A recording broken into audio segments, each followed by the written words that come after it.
Assalamualaikum warahmatullahi wabarakatuh. Nama saya Ahmad Toha Karim, NPM 1901010002. Di sini saya dari kelompok 11 mata kuliah Akidah Akhlak, dan di sini saya mempunyai anggota kelompok, yaitu yang pertama Galuh Sondawati, NPM 1901010029, dan yang kedua Septiana Arum Dewi 1901010066. Di sini saya akan menjelaskan makalah atau materi yang telah kami buat mengenai pembelajaran akidah akhlak, yaitu yang berjudul tentang mengembangkan perangkat pembelajaran akidah akhlak, yaitu berupa prota atau program tahunan, kemudian promes yaitu program semester, kemudian buku absen, buku jurnal, bundel buku portofolio, bank soal, dan media. Sebelum kita membahas ke poin yang akan kita bahas pada pertemuan kali ini, pertama saya akan menjelaskan, yaitu dalam sebuah pendidikan tidaklah lepas dari sebuah perangkat atau media pembelajaran. Pada zaman modern ini banyak sekali fasilitas, media, dan alat-alat pelajaran yang sudah canggih dan sudah memadai. Akan tetapi tergantung pada setiap jenjang pendidikan tersebut. Setiap jenjang pendidikan tersebut biasanya menyediakan seperti lab, kemudian menyediakan perpustakaan dan lain sebagainya. Akan tapi tidak semua jenjang pendidikan atau sekolah ada fasilitas tersebut, sehingga yang menjadi faktor pendukungnya kemajuan pendidikan dan kualitas pendidikan di dalam jenjang pendidikan tersebut. Dalam Kamus Besar Bahasa Indonesia, perangkat artinya alat atau media pembelajaran, sedangkan pembelajaran adalah suatu proses untuk menjadikan sebuah belajar. Perencanaan pembelajaran adalah suatu proses atau suatu hal yang harus dipegang oleh seorang guru. Nah, di dalam suatu perencanaan pembelajaran itu biasanya disusun melalui RPP, atau seorang guru tersebut membuat sebuah RPP sebagai suatu rencana pembelajaran selama satu semester atau satu kali setahun. Nah, di sini yang pertama yaitu ada prota atau program tahunan.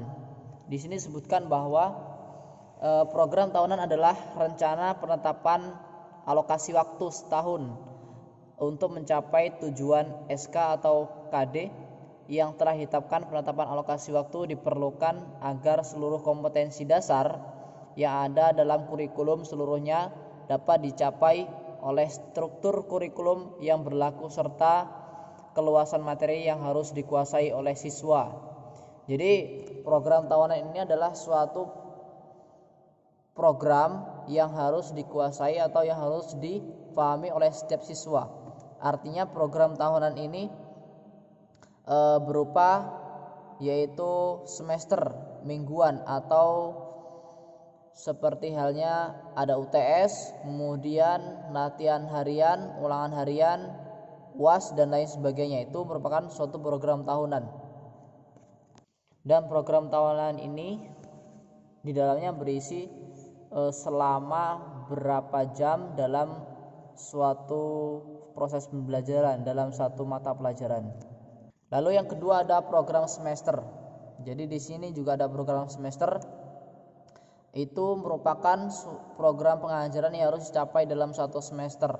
Selama periode ini diharapkan para siswa menguasai pengetahuan. Jadi program semester atau program per semester itu setiap siswa harus memahami satu atau suatu mata pelajaran supaya ketika nanti ia menghadapi ujian atau latihan-latihan itu dia sudah paham dan sudah memahami materi dan mudah dalam mengerjakan serta tidak kesulitan sama sekali. Akan tetapi dalam suatu proses program semester ini ada dijabarkan dalam garis-garis besar program pengajaran pada masing-masing bidang studi mata pelajaran. Di dalamnya itu berisi tentang submateri, kemudian alokasi waktu dan alokasi pertemuan, kapan bahasan sub-sub pokok bahasan tersebut disajikan. Jadi submateri, kemudian sub waktu, alokasi itu merupakan suatu hal yang penting atau suatu program dalam satu semester seperti itu. Alokasi waktu itu maksudnya ya berapa jam, selama berapa jam dalam satu kali pertemuan seperti itu. Lalu yang ketiga ada buku absen. Nah, buku absen ini berupa suatu catatan atau dokumen daftar hadir seorang siswa. Jadi seorang siswa selain ia belajar dan mengikuti pelajaran, itu juga harus mengisi daftar hadir atau absen. Biasanya kalau di sekolah itu gurunya yang mengabsen. Akan tapi absen ini tidak hanya dilakukan oleh seorang siswa saja. Banyak pegawai, kemudian ya mereka orang-orang yang dalam kantoran itu juga absen gitu, seperti dosen, kemudian pegawai-pegawai kantoran itu mereka juga melakukan absen. Absen ini sangat penting. Bisa jadi dalam sekolah atau sebuah pendidikan, absen ini sangatlah berpengaruh pada nilai. Kalau di kepegawaian itu berpengaruh pada gaji atau intensif yang akan diberikan kepada karyawan, seperti itu. Kemudian yang keempat ada buku jurnal.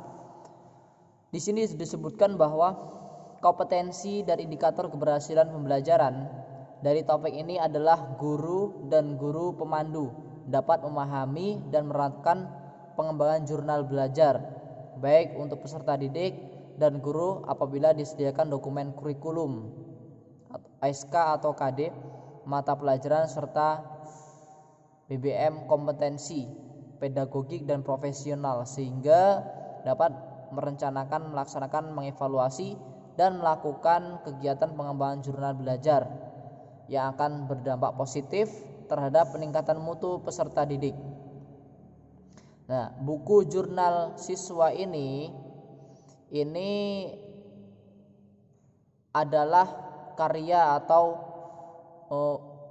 buku yang dibuat oleh guru.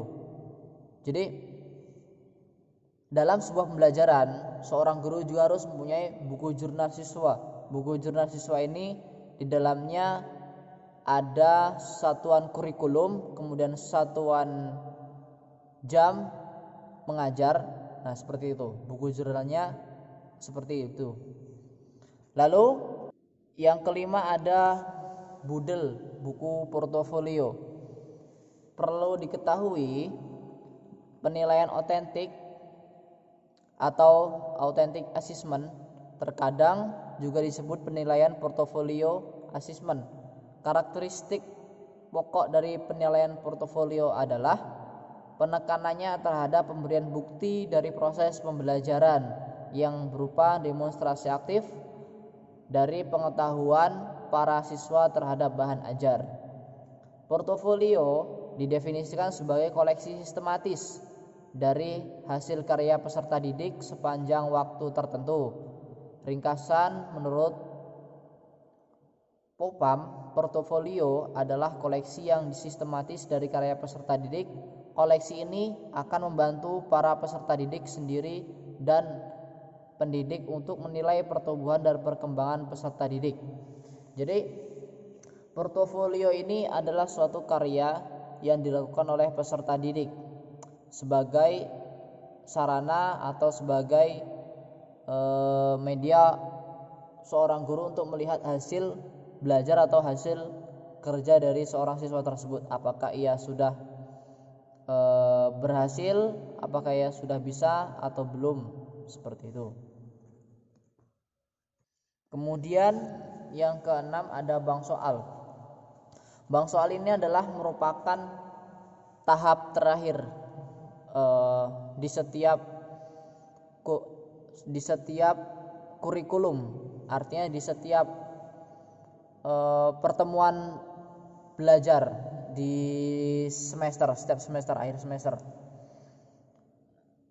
Pemerintah atau Kementerian Pendidikan itu memberikan atau membuat bank soal untuk siswa mengerjakan soal tersebut supaya bisa memenuhi kebutuhan atau tugas sekolah, memenuhi nilai-nilai yang akan dimasukkan ke dalam raport seperti itu atau ke dalam ijazah. Lalu yang ke-7 ada media. Nah, media ini berupa media pembelajaran. Media pembelajaran dapat berupa seperti HP, komputer, dan lain sebagainya, proyektor seperti itu yang biasa dipakai di dalam kelas. Nah, media pembelajaran itu bisa kita lihat atau bisa kita jumpai di setiap sekolah-sekolah, atau seorang guru juga sudah menggunakan salah satu media. Itu bisa berupa proyektor dan bisa berupa komputer seperti itu. Media pembelajaran saat ini sudah sangat canggih seperti yang saya katakan tadi. Beda dengan zaman dahulu. Kalau zaman dahulu itu masih banyak menggunakan papan tulis atau menggunakan ya buku. Kalau sekarang bisa menjadi PPT, artinya dia sudah sangat ringkas atau sangat memadai. Demikianlah penyampaian materi yang dapat kami sampaikan. Kurang dan lebihnya mohon maaf. Apabila ada kesalahan mohon maaf. Akhirul kalam, wassalamualaikum warahmatullahi wabarakatuh.